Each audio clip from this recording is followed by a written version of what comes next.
Hello, I'm here to talk to you about mystical poetry, but more than that, my intention is to share some mystical poems with you so you'll have a direct experience and feel for what they're all about. The distinction I make between mystical poetry and conventional poetry is that the poems of the mystics come from persons who have awakened to their own true nature and found a way to be in harmony within themselves and with life. Beyond the beauty of the words are messages that, if we listen, we will be able to find and move to that same place of peace and joy within ourselves. So I've always found them tremendously valuable in my own personal growth. And at some point I began sharing the mystical poems with others, and I was delighted to find that almost without exception, everyone felt some sense of comfort or inspiration or guidance from the poems. So let me do some for you. The one suggestion I like to give to people is to just relax and let the poem come to you. This is a different kind of learning, if you will. It bypasses the intellect and it opens a channel to emotional, intuitive learning. So beyond just hearing this thick southern accent that it's coming through, what you're actually hearing is your own mystic within you. So these first few poems are about a transition that happens for certain individuals where there's a turning between outwardly moving to try and acquire happiness to looking for the source of the one who is looking and finding the place that does not change. This first one is by Rainer Maria Rilke, a Czech-born poet who lived in the late 1800s and early 1900s. Sometimes a man stands up during supper and walks outdoors and keeps on walking because of a church that stands somewhere in the east. And his children say blessings on him as if he were dead. And another man who remains inside his house stays there inside the dishes and the glasses so that his children must go far out into the world toward that same church that he forgot. Sometimes a woman stands up during supper and walks outdoors and keeps on walking because of a church that stands somewhere in the east. And her children say blessings on her as if she were dead. And another woman who remains inside her house stays there inside the dishes and the glasses, so that her children must go far out into the world towards that same church that she forgot.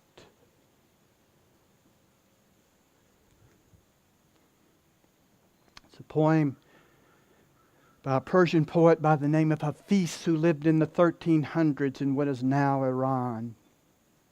Same topic. You don't have to act crazy anymore. God knows, we all know you are good at that. Now retire, my dear, from all that hard work you do of bringing pain to your sweet eyes and heart. Look in a clear mountain mirror. See the beautiful ancient warrior and divine elements you always carry inside, that infused this universe with such sacred life so long ago, and join you eternally with all existence with God.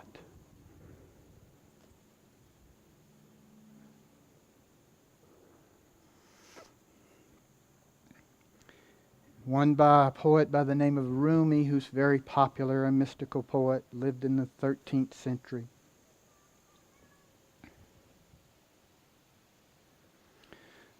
The beauty you craved in things was always my face, seen through a veil. Turn around. See now where beauty comes from. Try another way of looking. Try you looking and the whole universe seeing.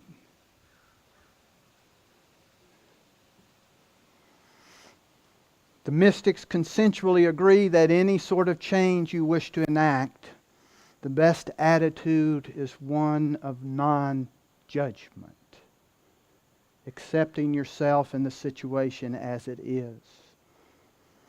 This next poem is another Rumi about non-judgment.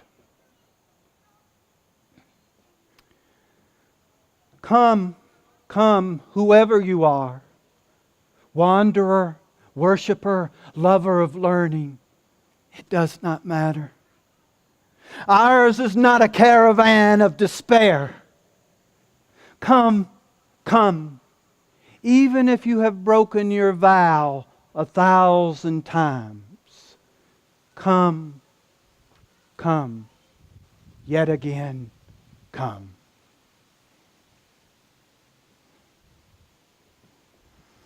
Even if you have promised not to eat chocolate and you just bit into a Snickers bar. Even if you took a vow of nonviolence and just got triggered and yelled at a loved one. Even if you committed to a new exercise program and the alarm just went off and you said, come, come, yet again, come.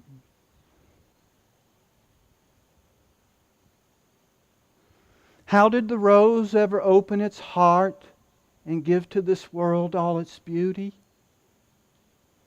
It felt the encouragement of light against its being. Otherwise, we all remain too frightened.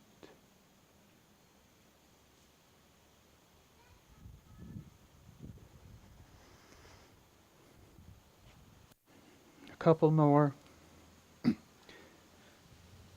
This is one Rumi addresses the shifting between emphasizing our rational, logical, left brain oriented mind, which certainly has its place, to that emotional, intuitive feeling orientation to life.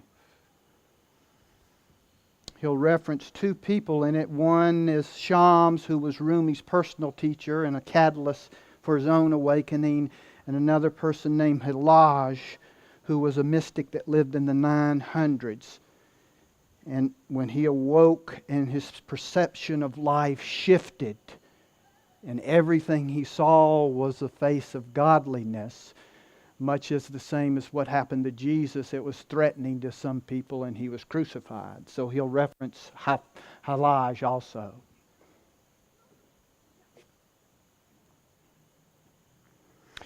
Lovers find secret places inside this violent world where they make transactions with beauty.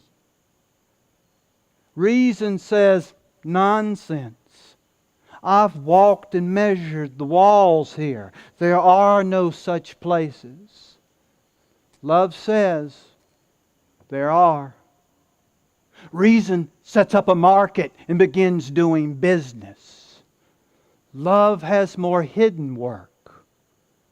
Hilaj steps away from the pulpit and climbs the stairs to the gallows.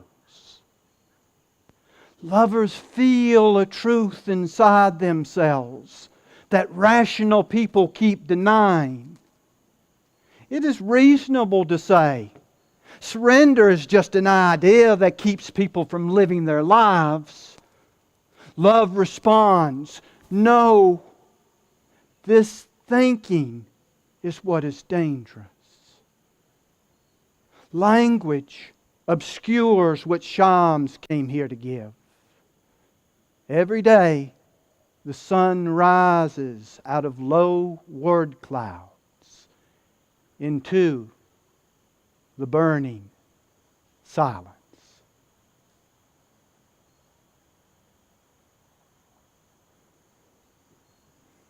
I'll leave you with this one.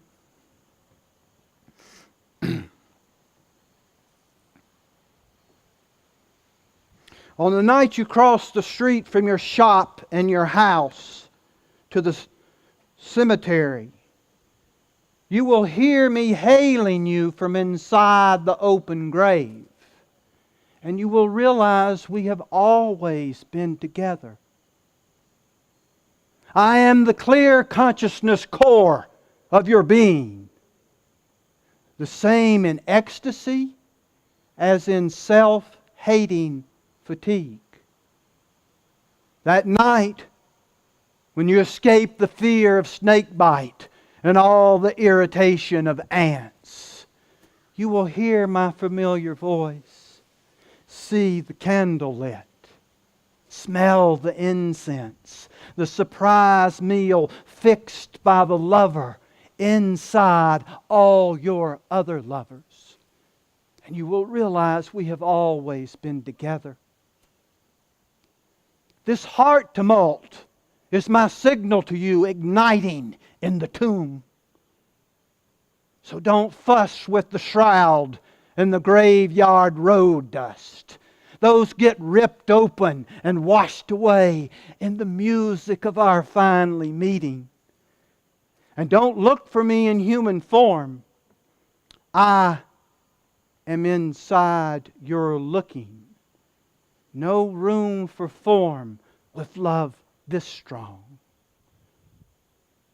So beat the drum and let the poets speak. This is a day of purification for those already mature and initiated in the way of love. No need to wait until we die. There's more to want here than money and fame and bites of roasted meat. So tell me, what shall we call this new sort of gazing house that has opened up in our town, where people sit quietly and pour out their glancing like light, pour out their glancing like answers from the divine? Thank you very much.